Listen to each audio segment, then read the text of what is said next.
Last meeting we discussed about and we defined and we described what tourism and hospitality all about. We discussed the significant relationship, we define tourism, we define hospitality, and so on and so forth. Now the question, when you hear the word tourism, what comes in your mind? When you hear the word tourism, what comes in your mind when you hear that word tourism? Write it down in our chat box. What best describe tourism? Huh? Stay and travel, sir, from Silada. Else, when you hear the word tourism, what comes in your mind? What pops up in your mind when you hear that word tourism? Tourism talks about what? Tourism has something to do with traveling or visiting another country, traveling, um, stay and travel, traveling, sir, from Buena Fe. Traveling or visiting another country, Balukan. Tourism is traveling wonderful places by Moniba. Places, attractions, Sakupan. Talks about attraction, destination, travel from Hapuna. Talks about traveling. For me, tourism is all about traveling. Else, traveling other places from Silvano. Sightseeing attraction places, Palor. Tour or travel in any particular places, Baterna. Tourism is a place you want to stay. Traveling from De La Cruz. Service from Labukay. What else? Traveling and to staying in a place by Abdul Latif. When I hear tourism, it is traveling and discovering places. Very good. Tourism talks about travel and stay. No? Tourism talks a lot about the traveling and staying of a particular person to a particular destination or to a particular place for whatever purpose it is. But according to our discussion last meeting, not all forms of travel is included or within the scope of tourism. Not all forms, although tourism talks about travel and stay, but not all forms of travel and not all forms of stay is included within the scope of tourism or included within the umbrella of tourism. Why? What would be the reason why not all forms of tourism is not included in the scope of tourism or within the umbrella of tourism? Huh? Why is it stated that not all forms of tourism, no, not all forms of travel, and not all forms of stay is included within the scope of tourism or within the umbrella of tourism? Why do you think if tourism talks about travel and stay, if tourism talks about travel and stay, why it is said that not all forms of travel and not all forms of stay is not within the scope of tourism or the umbrella of tourism? Traveling to and staying places, usual environment. Write it down in our chat box. It says that we will go to it. I think it's all about staying in a place. Tourism promotes your city and helps raise money in your cities. That's so. It's not. Because there's a consideration of distance of 100 miles and more. Be specific, Villa Gonzalo. You have that point. We need to consider distance and length of stay, sir. What are those different criteria to be used, or what are those different restrictions? What are those inclusions, or what are those different exclusion for us to say that this type of travel or this form of travel is not included the scope of tourism or it's not included within the umbrella of tourism? Visiting and staying other places, that is tourism undone. We need to consider distance and length of stay, what specific distance and what specific uh, places.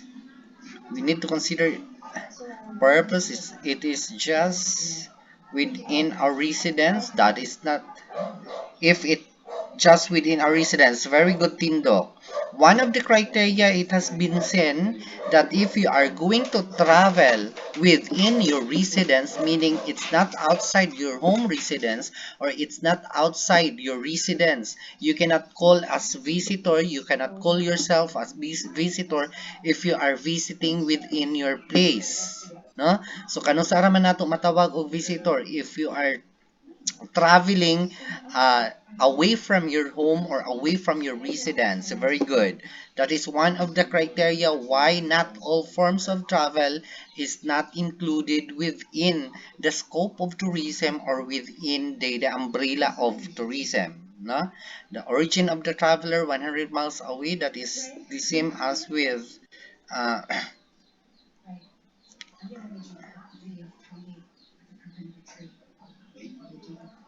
the same as with Tindok.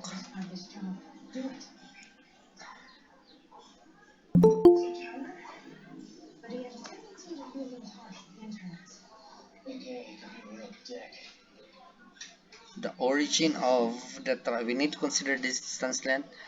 The origin of the traveler 100 miles away. What else? Dili siya matawag ang travel nimo dili matawag as sakop sa tourism kung dira ka mismo nagpuyo sa lugar. If there is attraction, if you are in Pagadian City, then the attraction is Boulevard. If you travel to Boulevard, it cannot be called as travel within the scope of tourism. It's because you are a resident of that particular place. It's because according to our definition, it must be outside, traveling far away from your home or outside from your residence. No? So that's one. That's one of the factor why not all forms of travel is within the scope of tourism. Are you Tinduk, if it is involved money making, it's very good again. If it is involved money making, it's because not all if you travel according to our definition, a traveler must not engage into any earning activity. So you must not have to earn.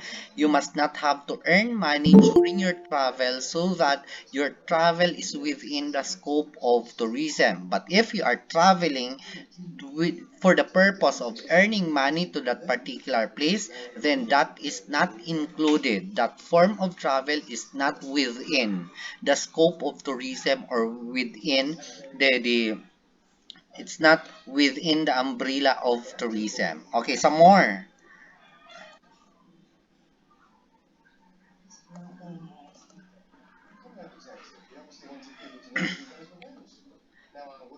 It implies a quest who is away from home is welcome. What is that? Lumpayaw? What do you mean by your answer? Visitors staying at least 24 hours until 5 months? What? That is tourist? That is tourism. To call you a traveler, you must not only stay more, you must not. So, what is that balukan? We are asking what are those forms. What we are asking are what are those form of travel which is not included within the scope of tourism or within the umbrella of tourism. If exceed to stay for 5 months, very good tindok, meaning you will be overstaying. It's because that is what we call migration. No, it's not tourism anymore, but it's migration. It's because you will be engaged into permanent residency. No, if you are going to live in a long period of time to that particular place, or if you are going to stay in that particular place, meaning you will exceed to the required number of months or the number of duration of time you will be staying in a particular place, then you are no longer traveling within the scope of tourism, but nag-migrate na ka, so you will be deviating from our definition that is not you have not to lead into permanent residency. So I just hope you learned it's not only Tindok, you learn from the discussions that not all forms, although tourism talks about the travel and stay, but again and again, not all forms of travel, whatever your purpose, why you travel, whatever your reasons why you engage into travel, as long as it follows the restrictions, as long as you do not engage into any earning activity, you will not earn money to that place. As long as you will not lead into residency, so meaning dili ka magpuyo dito, as long as you will not, as long as it's far away from your home, or as long as it exceeds 100 miles away from your home, or it's less than 100 miles away from your home, then those forms of travel or those forms of stay is not included within the scope of tourism. That is why again and again we differentiate it from migration. It's because tourism and migration is a different form of travel, since tourism does not imply a residency, while migration, traveling and staying for a residency. You will be staying, the visitors will be staying at the destination a longer period of time. So if you are going to live in that, if you are going to stay in that long of for a long period of time on that particular place, then most probably for you to live, for you to afford for your living, so you will be earning money on that particular place. So that is not included in tourism. Okay, we discuss also the relationship between what the significant relationship of what we call this one, there's significant relationship of tourism and hospitality. What do you think is the big relationship or the impact of developing tourism and hospitality industry? What are those effects of those different industry, tourism and hospitality? Write it down in our chat box. What would be the significant effect of the relationship of tourism and hospitality? Why it is said that these two industry must have to work hand in hand? Why it is said that the tourism industry affect hospitality industry the same as to hospitality industry affect tourism industry? Why do you think so? What would be the significant effect?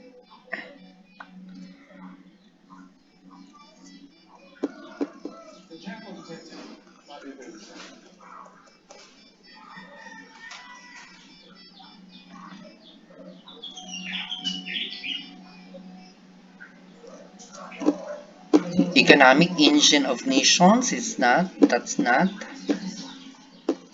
What would be the effect of those partnership between hospitality and tourism, or tourism and hospitality? It's because we have discussed the relationship, why tourism affect hospitality, the same as to why hospitality affect tourism. Making contribution to the national economy, that's one of the benefit, but not, that is not the relationship between tourism and hospitality. It promotes each other and have a big contribution to the economy. How does this two promotes and give contribution to our economy? Attract more tourists. What would be the significant effect if for the relationship of tourism and hospitality? Hmm? So ganito, why they have to work hand in hand, why they have to have a report to each other, the tourism, it's because tourism affect the hospitality and hospitality affects tourism. Why it is said so? Tourism and hospitality plays a prime role in economy as it is a evergreen sector which gives return throughout the year time. Thank you, Google. Mr. Is this?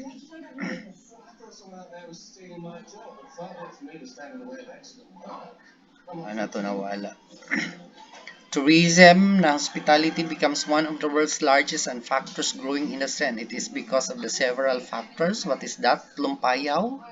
What's the relevance of that tourism and hospitality? What's the relationship? What's the relevance of the relationship of tourism and hospitality on that particular note? Because hospitality provides the needs of tourists. That is very good, Balukan. You hit the point. Some of the points. Hospitality, it's because the relationship, it's because hospitality needs, because hospitality provides the needs of the tourist. Tourism provides the attraction. If tourism provides the attraction, provides the destination, the needs is being provided by the hospitality. Very good. Excuse me. The tourism, excuse me.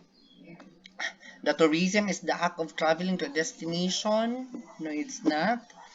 That affects each other in terms of the industry progress. Vilya, that is not. Buntag, concerned with services that are related to customer satisfaction. If tourism and hospitality work hand by hand, it can give impact to the economy. Is that so? Hospitality and tourism offer services. The hospitality is the cost of extra income. Cost of extra income. Kasi cost. Because they are separable. No, they are not separable. They are inseparable. Development of society. No, it's not. You have the clue of the answer of Balukan. Huh?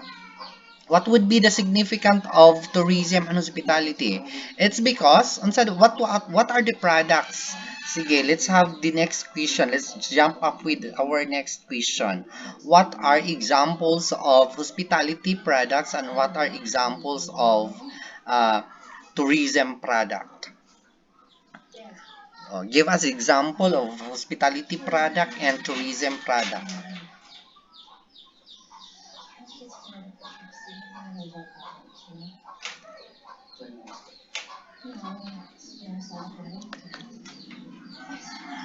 Restaurants. For what is that restaurants? What particular product is that?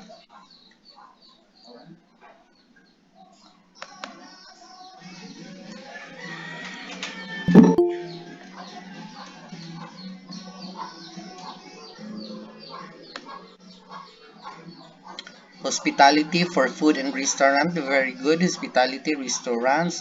Hospitality is product of restaurants, retail travel agents. What is that particular product? Accommodations and foods. Unsa man na sila nga mga product? Hotel.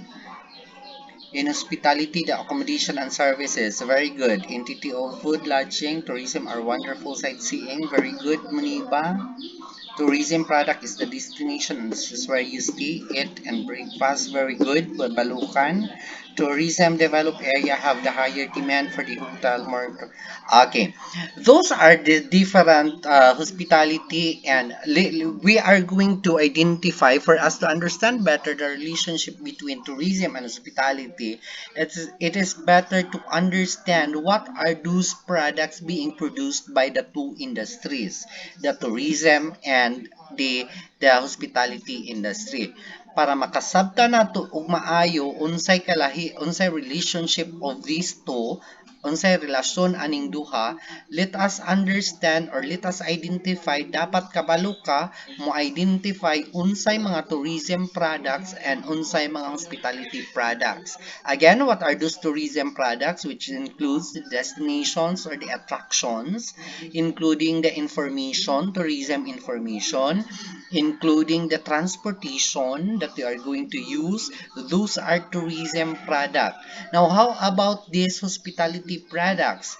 Those what we are going to use during our travel while using or while having an experience of the tourism product is what we call hospitality product. As I told you during our discussion, accommodations for example, restaurants for example, comfort rooms for examples, entertainment for examples, uh, you will be shopping, you will be what we call this one, you will be going into different bars. Those are products of what we call this one, of hospitality. Now, the significant partnership or the significant relationship of these two, why they affect each other. It's because the tourism industry, again, the failure of tourism industry means the failure of hospitality industry. The same as to the failure of hospitality industry would be the failure of the tourism industry. As I've mentioned during our last discussion, what will happen to an attraction, a very good attraction, if it is not being supplied by the hospitality products? Unsaon pag stand alone sa tourism bisan pag unsa kanindot ang imuhang kuan, ang lugar, ang destination, if walay mga hospitality products, meaning it will cause a failure of the tourism industry. Dili na kay siya bisitahon. So, para balik-balikan siya, 'di ba? Para balik-balikan, it was stated that so that a place will prosper, will grow, will develop, and will prosper, the destination will grow, will prosper, will be developed, there must be an accommodation to cater the basic needs or meeting the basic needs or basic necessities of our tourists or of our visitors. That is why, as I told you, for us to guarantee that there must be a repeat visitors to that particular destination, we will be offering and we will be giving beyond what are those basic necessities.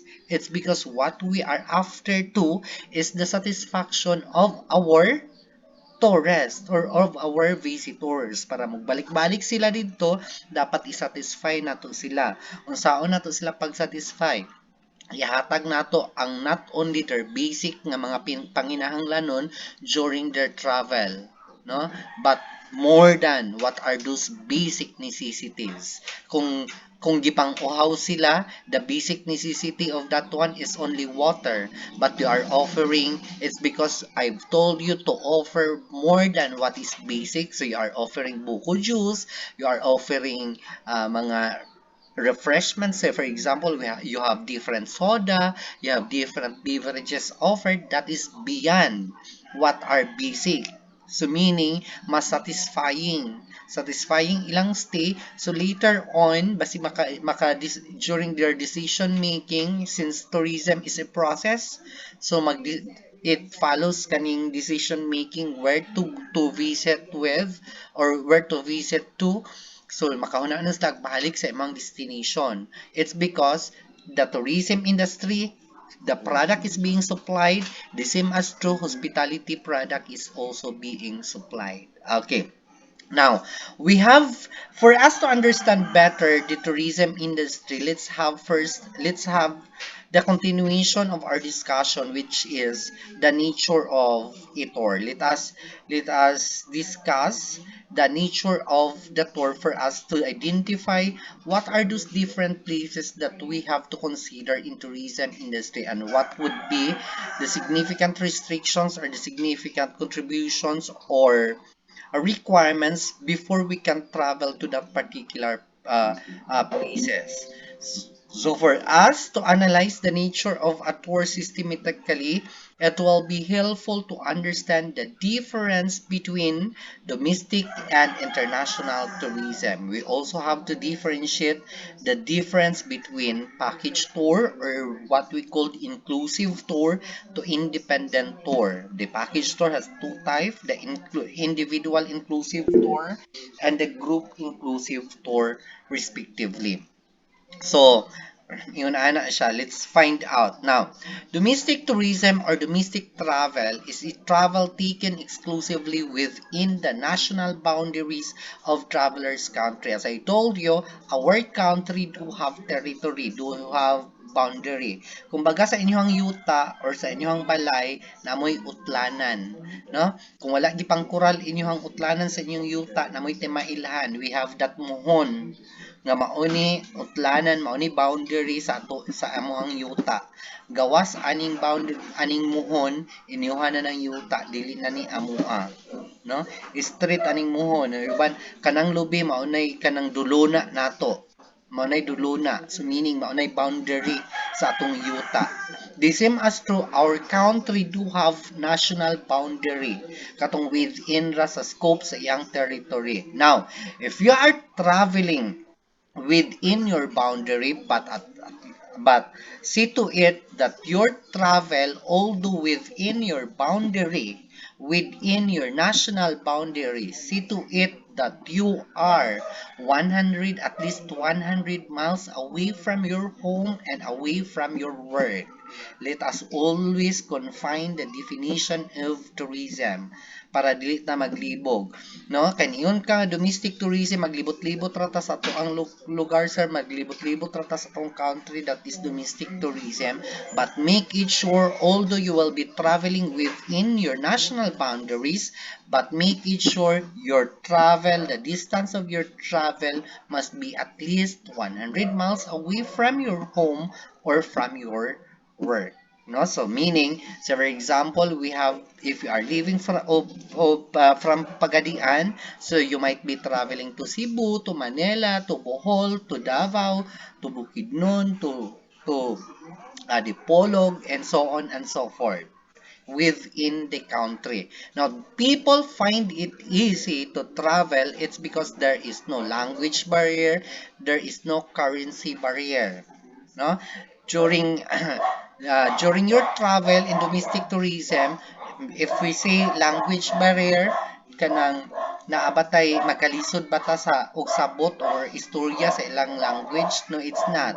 It's because when we talk about domestic tourism, there is no language barrier. It's because we have our own or we have our national language, no? We have our pambansang wika. Although na ay mga places do have different dialects na ilain inistoryahan na ay na ay mother tongue sila. We call that one, for example, sa Iloilo, if you are travel from Pagadian, mo kag Iloilo, unsa lang dialect dito, Ilonggo. Although you cannot understand if di ka kabalo mo Ilonggo or dili ka kabalo mo di ka kasabot og Ilonggo, the same as true if they cannot understand Bisaya, the same as true if they cannot communicate Bisaya, you still can understand each other using our national language, using our pambansang wika. So meaning there's no barrier out of it. There's no difficulties out of it. As long as you have the money, so there's no what we call this one language barrier. The same as true with currency.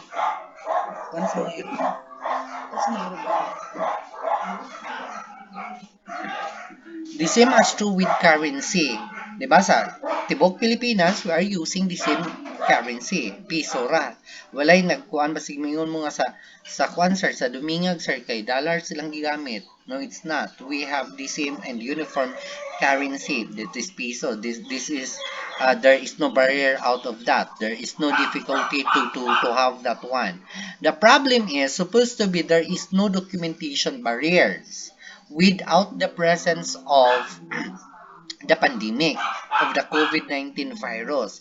Without the presence of the pandemic, there is no documentation barriers if we are going to travel domestic tourism. Kung nag-travel ka, tibuok ka sa imong country, walay documentation. Walay ipa-comply nga documentation.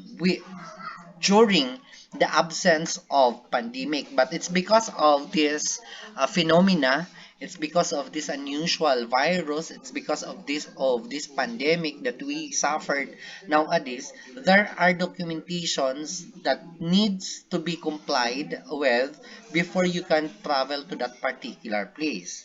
Say for example, in Pagadian City now, the governor and the mayor just kaning nagpagawas og bagong executive order nga no RT-PCR, no negative RT-PCR result or no negative swab result, no entry. So that is one of documentation. And no valid IDs, no entry, no travel authority, no entry, no work kaning work authority, no entry, those is pass and so on and so forth. Those are documentations that need to be complied with before you can travel. So there's a little bit difficulty, or there is a little bit hindrance why people engage into travel. It's because of these documentations. Pero I just hope this is just only temporary. Later on, if we will be back to new normal, to what is called new normal, so dapat I just hope mawala na yung mga documentation bearer when we travel to the different places. Pero na yung uban, siguro na ay mga during our new normal, na ay mga different requirements pero mga simple ra nga documentation. So for example, basig maabot ang time nga you will be asking, the place will be asking to present your national ID, or you have to present your vaccination, the full dose of the vaccination or the booster of the vaccination, COVID-19 vaccination. It could be one of the requirements before you can travel to that particular place, maybe to the new normal. But it's just a simple, so simple to comply with. But when we talk about international tourism, it involves the movement of people across international boundaries. When we talk about international boundaries, what's the difference between national and international boundaries? There's nothing big difference between the two. Why? It's because the national boundaries nga imong gibutang, the boundaries that nga imong gibutang, if you are traveling within your country, that is called as national boundary. Pero kung mutabok na ka, tawgon na tong nimo ang katong national boundary as international boundary. Meaning mutabok na kag country, that is what we call international na ang tawag atong national boundary. You set when you travel within domestic tourism. I just hope nakuha ko ninyo. Di ba? We have different boundaries. Some of our boundaries is not being clearly stated. It's because we are separated. Our boundaries is within or in the midst of or in the center of oceans. We are separated by oceans. So for example, Philippines to Malaysia, dili klaro, dili na to makitaan ang boundary. It's because nasa dagat, no, giawayan gani karon China, Malaysia, kini atong mga kuan. It's because we are archipelago, pulo ta, meaning we are separated by oceans. So atong boundary na sa ocean. Pero ang katong ubang mga country nga they are separated by land, kanang naagi murag kanang muhon, ang uban gani gakural lang, no? Gibutangan ra og kural nga mao ni boundary sa isa ka nasod, the same as to mao ni boundary sa isa ka nasod. Sir, what if sir silingan jud ka nagpuyo ko sir. Nagpuyo ko sa duol gyud sa boundary sir. Maluwaan ra na akong boundary, malabay ra gani bato. Meaning wala siya kaabot og 100 miles sir. Pero ug moadto ko dito sir, matawag ra ba gyapon ko tourist if mobalik ko dayon? Yes, it's because you are cruising the international boundaries. You are cruising the territory, no, the international boundary. You can be called as tourist to Qatar. You are going to become tourist to kanang naay mga ang boundary yuta ra nga matabok ra nimo kung nagpuyo ka duol jud kay sa wa abot og 100 miles ang imong gikuanan tungod silingan ra nimong boundary. So that is what we call international. Now, if there is two barriers in traveling domestic tourism and international tourism, there's a lot of barriers. That could be a cause, or that could hinder you to have the pleasure of traveling. no, basig mawala na ang purpose nga mo travel ka within the scope of tourism for the purpose of pleasure and leisure, no, gusto ka mag-relax, gusto ka mag-enjoy, pero it's because of these different barriers in international tourism, basig dili na ka ma-stress na ka, basig kapuyo na lang ka kay, say for example, one of the barriers is the language. Although we have international language which is the English, but not all of the countries here in our diri sa ato ang kalibutan adopting the English as international language. So for example, South Korea, they do not adopt the international language. They don't know how to speak English. Majority of them don't know how to speak and understand English. Mayang Pinoy kay bright ang Pinoy. We really adapt the international, the third language which is the English. No? Bahalag nagkabalintong ang grammar, we can understand basic English, we can communicate basic English, so we can understand each other. Maka-communicate ra ta og United States tam agto or America ka or whatever countries nga they can understand English. Pero what if your destination is not adopting this third language which is the English? So basig makalibang ka sa imong purol kay naabot kag plaza mangutana kag dapit ang comfort room, dapit ang CR, di ka kabalo mag istorya sa ilaha, di sila pud kasabot nimo, di sim astro nakasabot ra unta to sila nimo pero di pud sila ka istorya, di pud ka kasabot sa ilang kuan hantod amtan lang kag nakalibang na jud ka sa imong purol kay pinangita sa CR. It's because of that barrier. So meaning that may a cause of embarrassment during your travel, that may cause dissatisfaction of your travel, that may cause not of turning back of returning to that particular destination. Nindot unta kay mga view pero dili ka maangto, it's because nahadlo ka basin tuod do tinuod si sir no, basin tuod no maulawan hinuon ko dito kay dili mi magkasinabot. Another one is the currency. The currency barrier, they will be using dollars, they will be using Singaporean dollars, they will be using won, they will be using ringgit, and so on and so forth. Different values. Especially those destination nga mas dato sa atua, mas develop sa atua, mas dako og currency sa atua, di na lang ta alang kaya itong 1,000 basig piso ra ni sa ilaha, no? 1,000 atong 1,000 say for example in dollars ibutang natog 50 ang 40 something ang dollars karon, so let's have to for us to calculate kanang easy calculation, ibutang natog 50 ang dollars, so atong 1,000 is only $4. Ano, it's only $40, no? So kuan kay gamay kaayo. So it could be you need a lot of money to visit to that particular place. Kaya gamay ang value sa Philippine peso compared to their money. Then di man na sila mudawat og inigabot nato didto, dili man na sila mudawat og peso. They will be asking you to pay them with their own currency. Malto kag hotel, nayo bang hotel mudawat, but not all hotels and not all of $20. I'm sorry. Thank you, Tindok. Only $20. Um, not all of the hotels will accept our own currency or of the traveler's currency. Most of the time, hotels do accept their own currency. So you have to change the currency of your money para madawat di adto. So it could be a barrier.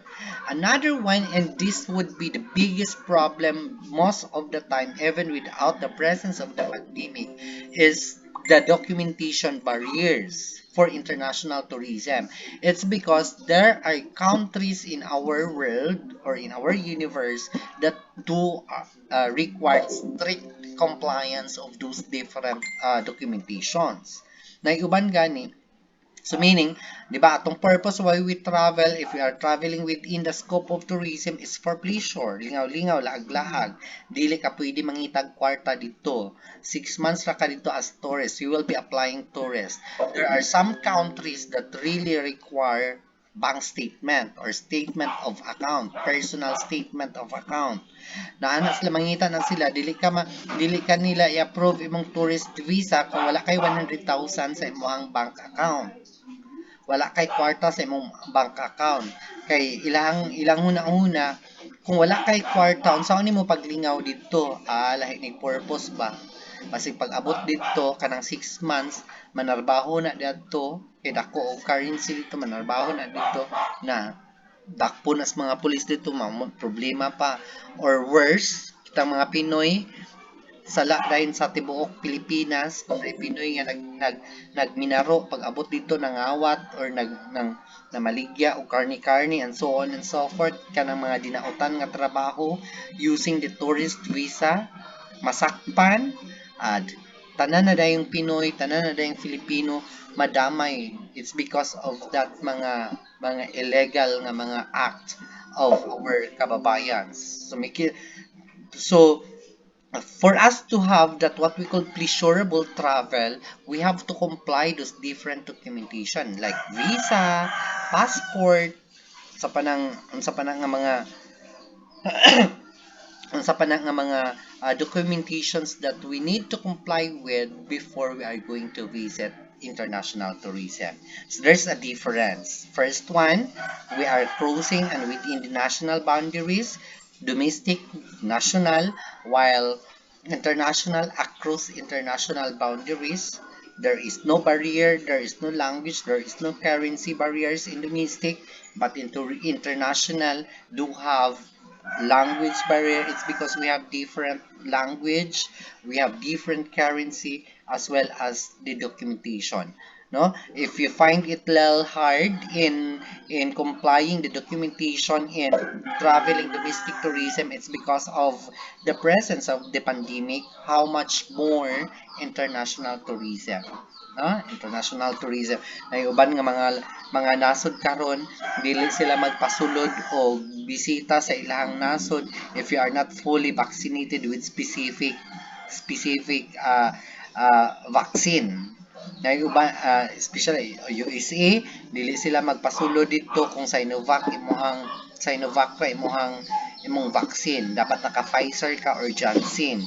Makasulod kag Sinovac pero dapat 3 doses or dapat naka-booster ka. No? So those are some additional restriction. It's because of the presence of the pandemic.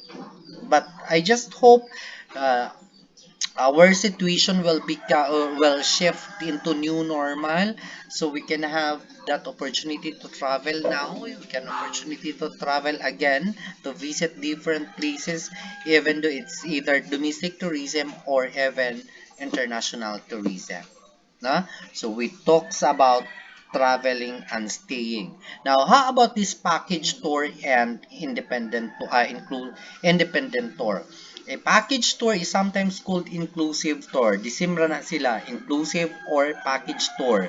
Is an arrangement in which transport and accommodation is booked by the tourist at an all-inclusive price and the price of the individual elements cannot be determined by the tourist. Meaning, unsa dining package tour if you are going to travel either domestic or international tourism you can have that arrangement package tour you can ask other people or you can ask other agencies or different agencies who will offering a package tour or who will arranging a tour to arrange your travel or to organize your travel. It's because ang package tour daw di ay is an arrangement of transport and accommodation and those other elements. I have posted already in our Google Classroom the elements in the contents of the package tour. Those are the different contents and elements of package tour nga gi-arrange into one package mao nang gitawag nato siya og package tour. The elements includes transportation, accommodations, activities, unsa pa na nga mga gipangkuan dito sa gipang sulod dito. Meaning, say for example, maagto ko og Cebu. Mo bakasyon ko og Cebu. Gusto kong agto sa different tourist attraction in Cebu. Pero wala ko kabalo ug unsaon ako pag-agto dito. Unsay akong buhaton? Palit kog package tour or magpa-arrange ko og tour. So meaning mo bayad kog tao para mo book sa ako mo book sa ako ag ticket, mag kung kinahanglan ko mopakyaw og sakyanan mo book sa mo pakyaw sa sakyanan na mo tagbo na ako inig-abot didto. Pag-abot na ako dito ihatod ko sa lugar, ihatod ko sa hotel kay nakabook na daan. Pagka gigutom ko na ako'y kananan, naka-arrange na tanan, na ako'y laaganan, naka-schedule na akong different laag, naka-appeal na dito, it's either naka-appeal na sa dito ang different um, ah, kung naay mga payment entrance fee of the different attraction gi-appeal na sa package na asa dito the price, so it could be those different arrangement pwede ra maglingkod-lingkod ra ka, no? There is no hassle. But again, the price of it and the package is at an all-inclusive price. At an all-inclusive price. So if you happen to read a brochure of a package tour, kung nakadawat na mo brochure or flyers or leaflets of a package tour, nakabutang dito trip to Cebu, 1,500 per pax. Nakabutang. That is an all-inclusive price. Nakabutang dito trip to Cebu 1,500 pax. For the information of everybody, we are going to use the word pax. Pax which means person. Uh, which means that this is a technical term for hospitality and tourism industry.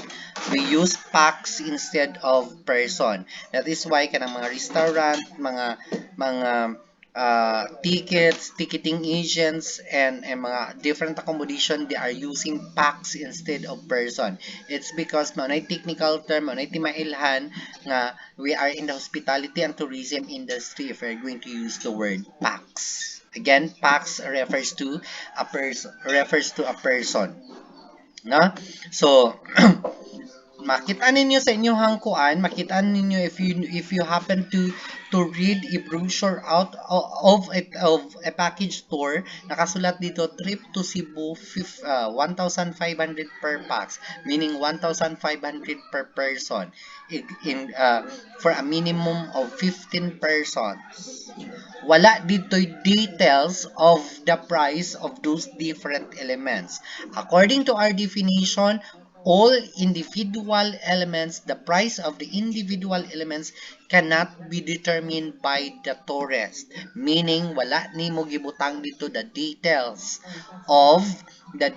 of the price of those different elements. So, ka nagbutang, dili ka kita dito nga na itinerary nga na price. For example, trip to Cebu from Pagadian Airport to Cebu Airport or Mactan Airport, ibutang nimo 3,000. Wala na nakabutang. Cannot be determined. Meaning, it is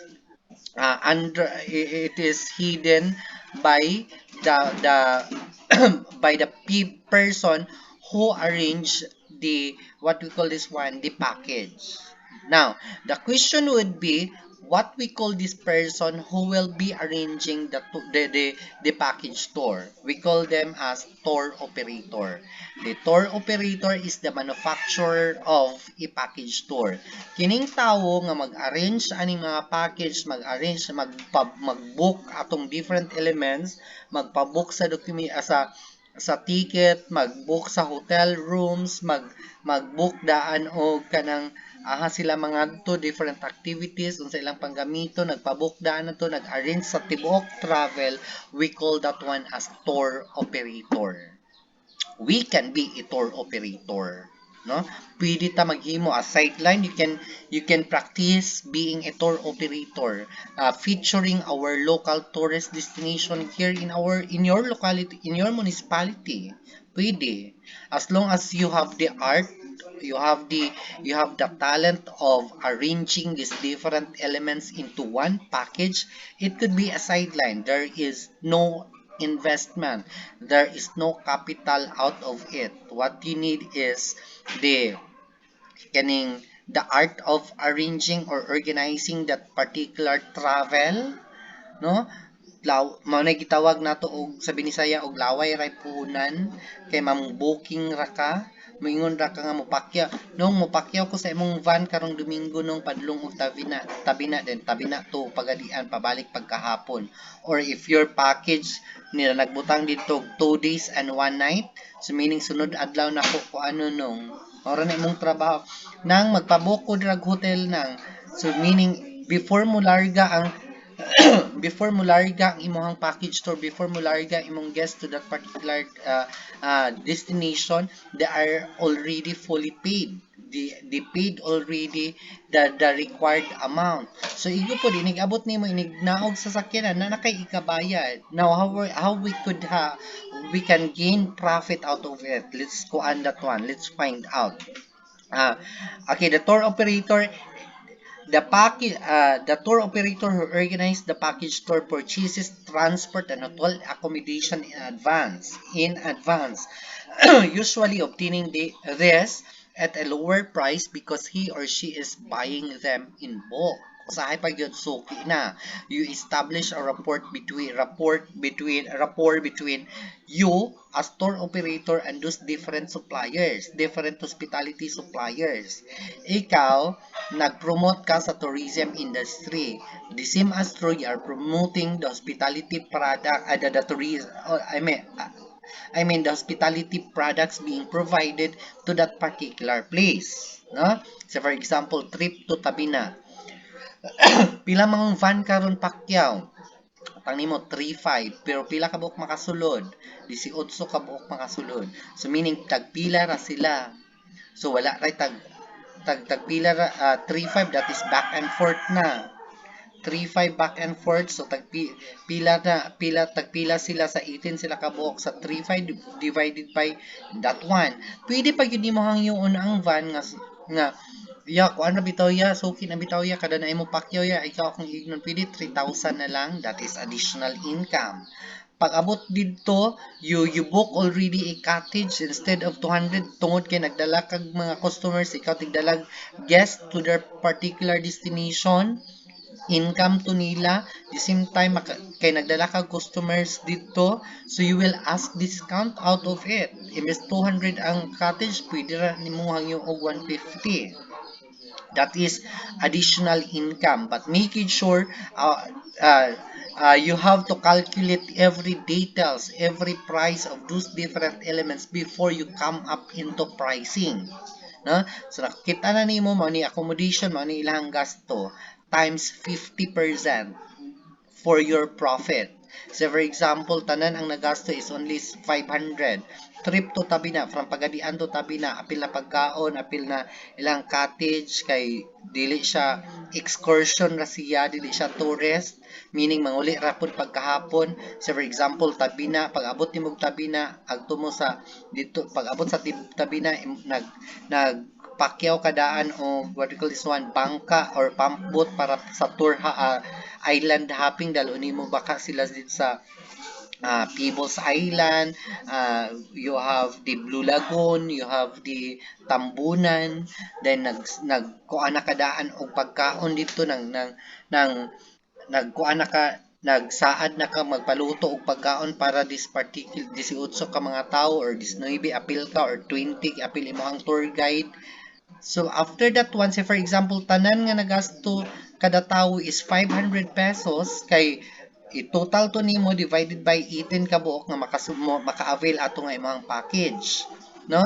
So i-divide by 18 kung maka-come up kag 500 per pax times 50%, that is 250. So you will be pricing your package tour as 750 per pax. So meaning, you will be having a profit of 250 per pax. So for a trip, 18 ka buok ang tourist nga mo avail atong package tour, so you will be having 250 times 18 ka buok. That would be your profit as tour operator. Wala pay labot ang wala pa'y labot ang katong mga hangyo-hangyo nimo to sa mga van, hangyo nimo pa. So, for example, kung sa pagkaon, ikaw mismo nangumpra og pagkaon, ikaw mismo nangumpra dito mga shells ug unsa pa dira, then nagsuhol ra ka gamay para muluto. That's it. Wala kay puhunan, but you gain big profit out of this travel and stay industry. That's the what we call this one. That's the beauty of our industry. Karon pa lang daan, you know already how to siguro naman lang kita tanan naka-experience na tag-travel.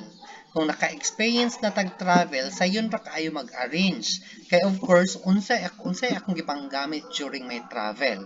Unsay akong mga panginahanglanon during my travel. No, unsay makapasatisfy nako during my travel.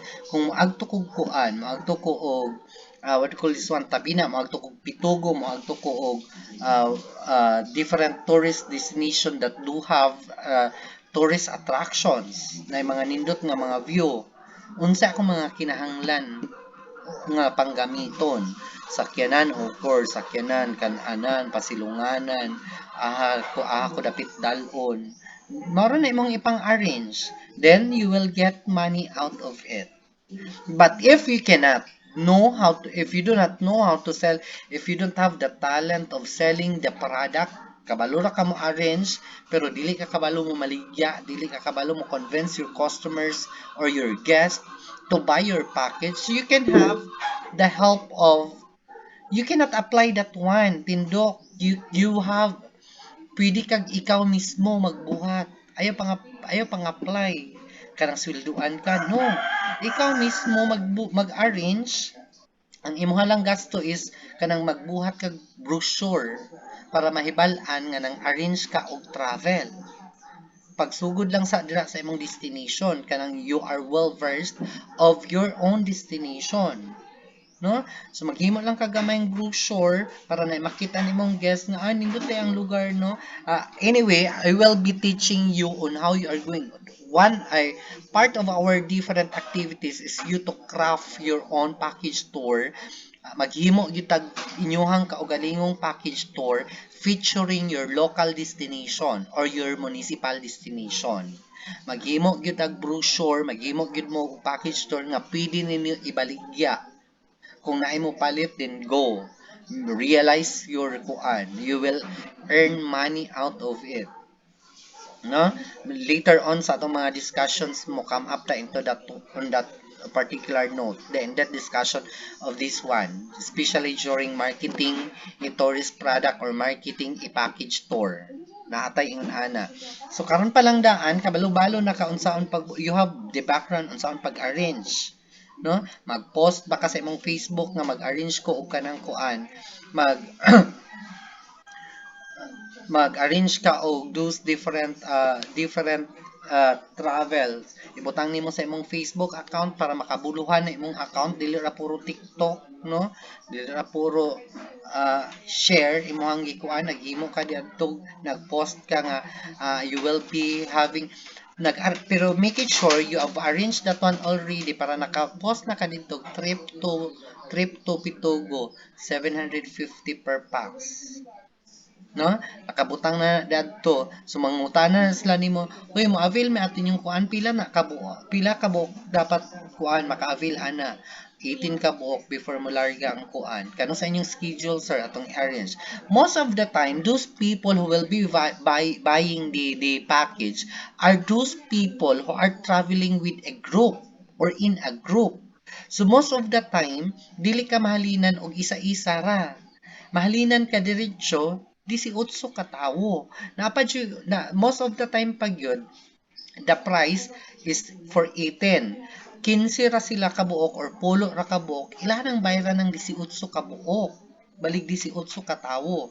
Bisag dili sila kaabot. So in your part, much gamayng tawo nga imong pakanon, gamayng tawo imong kuan, you will have bigger profit out of it, no? Mas dako imong ginansya kay dili man mo larga ang kuan.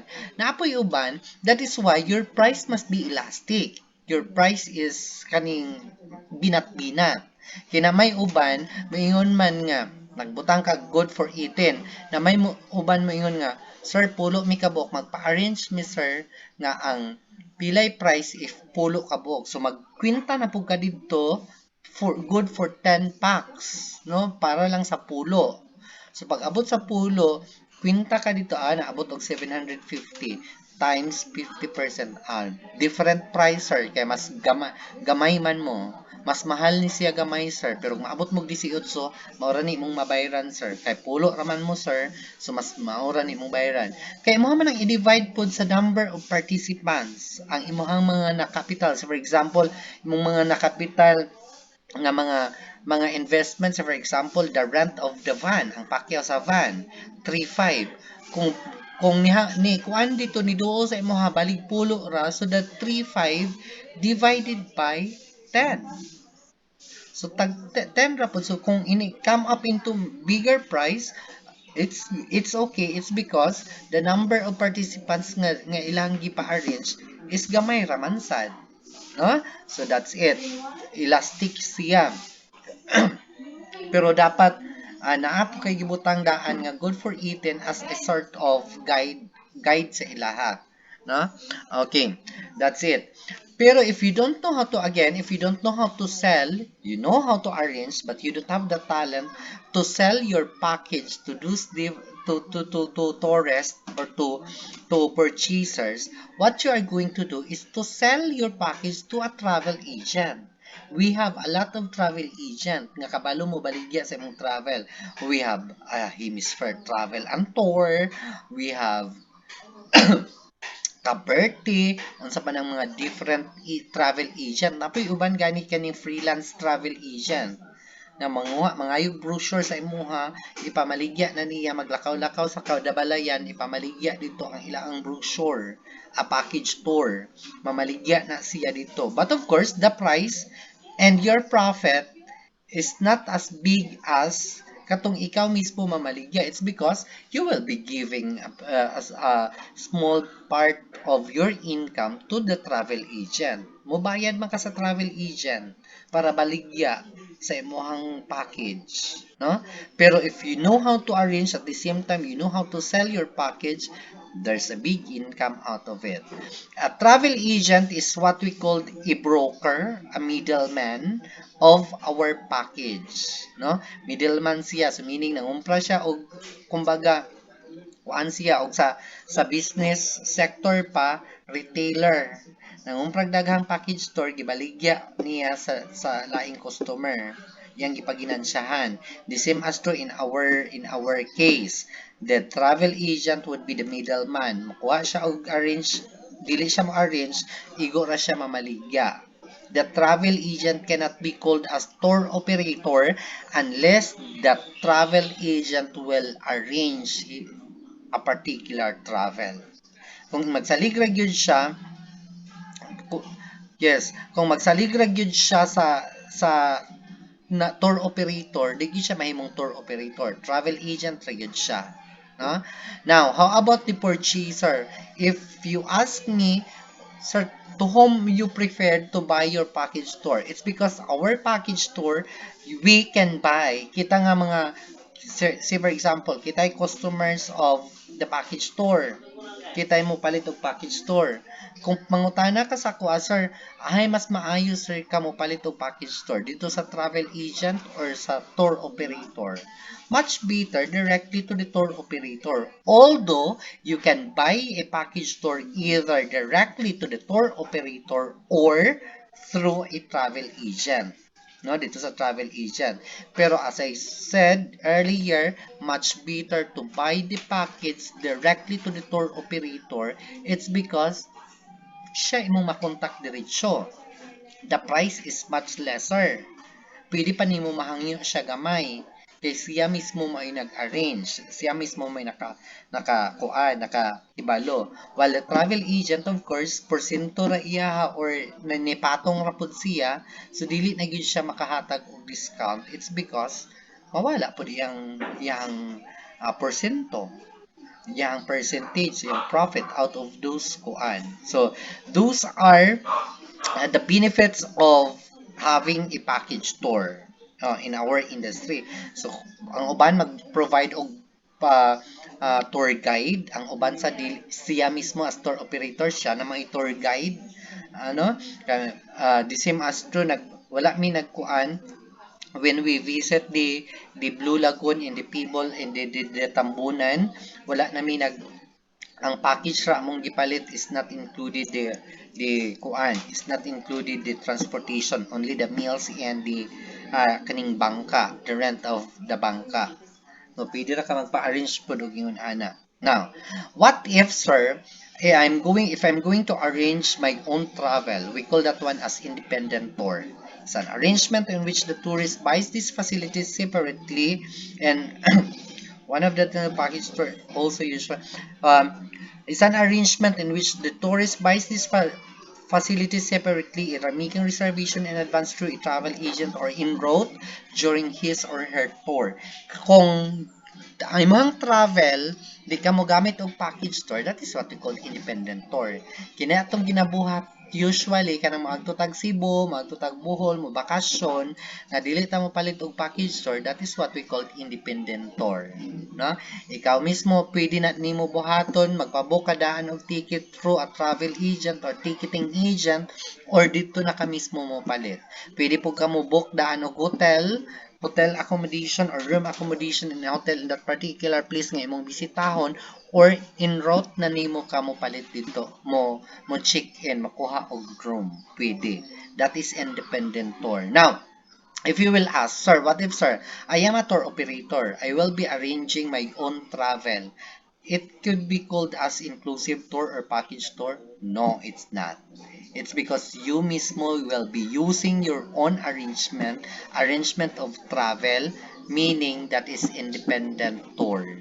Matawag ra siya inclusive tour or package tour if someone arrange your trip or arrange your travel. Pero kung dili ka ikaw mismo ga-arrange, that is independent tour. No? Pero ngayon kag lahi ang ga-arrange, that is inclusive tour. Okay. If you happen to look into a brochure na inakabutang dito, you can have we have this what we call individual. Sorry for your handouts ha.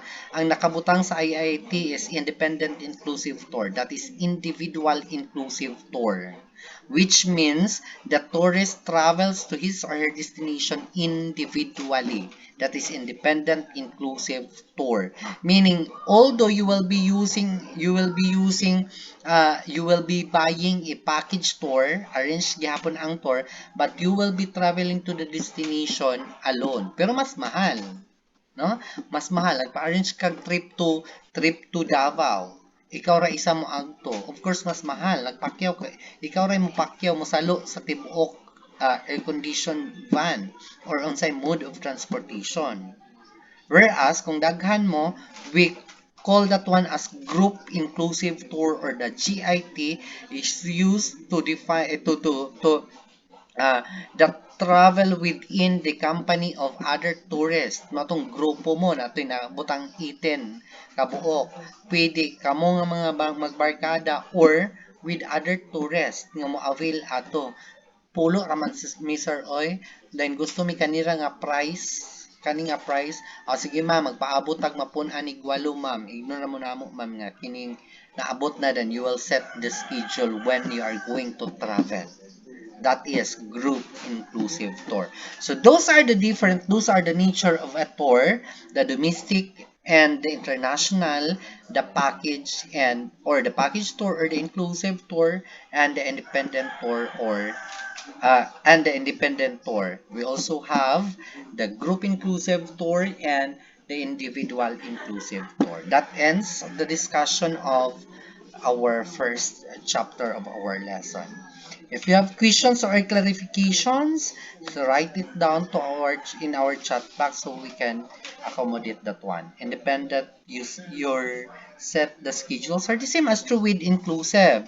Katong sa inclusive, pwede sad ka ikaw mamalit, ikaw mo palit, ikaw mamili kanus aka mo travel. No, ikaw magbuot sa imong schedule kanus aka mo travel. Of course, dili magbuot ng tour operator kung kanus aka mo lakaw. The same as to in independent, kung kanusa ka gusto mo lakaw, you will set your own schedule. Na?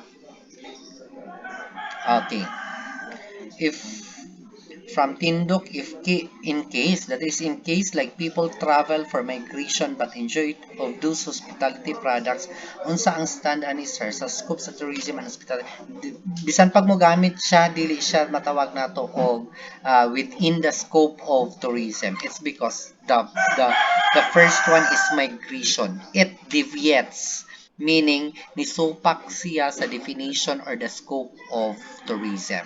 No? So, dili siya within the scope of tourism. Migration siya. Mag-change siya o residency. Ha? Okay. Bisan pag mag-hotel siya, bisan pag mo gamit siya hospitality products, pero yung purpose why ni agto siya to that particular place is to stay, is to live there for a longer period of time, is to migrate, so meaning, dili na dahil siya sakop sa scope of tourism. Okay? Some more questions or clarifications while typing what we call this one, questions or clarifications. I will be giving you the orientation of for your next activity.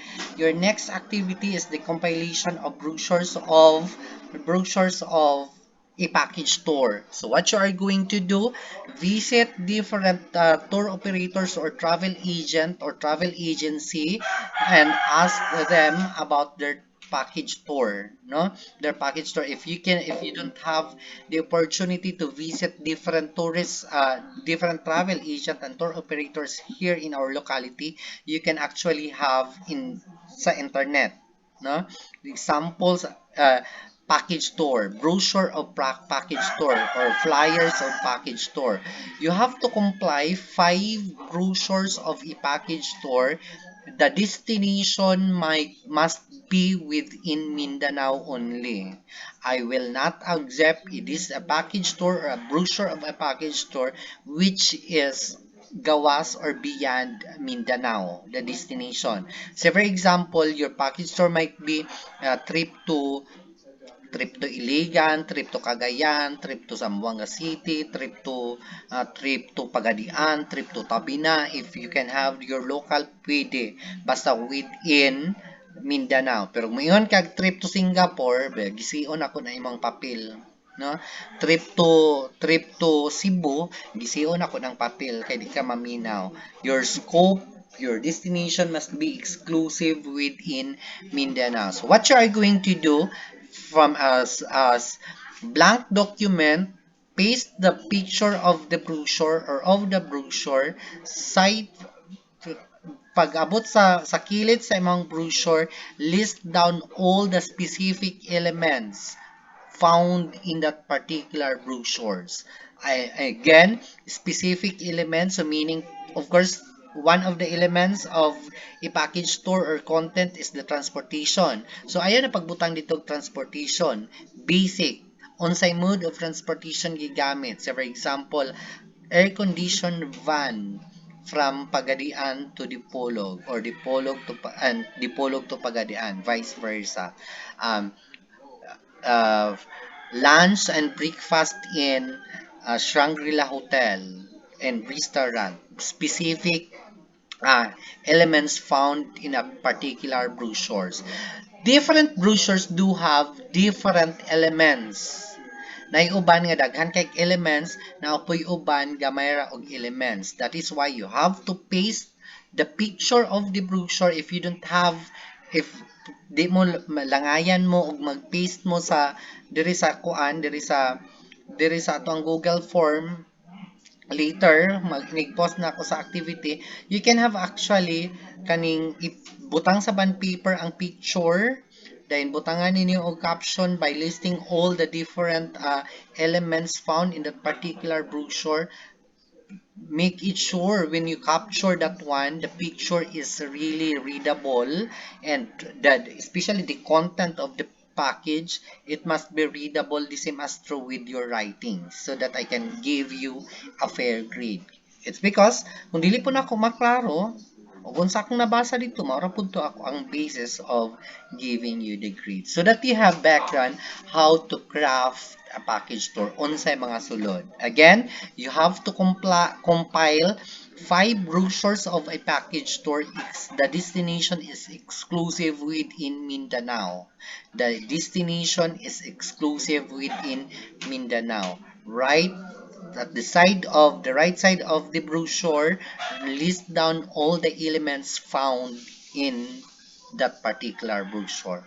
Picture number 1, picture number 2, picture number 3, 5 pictures.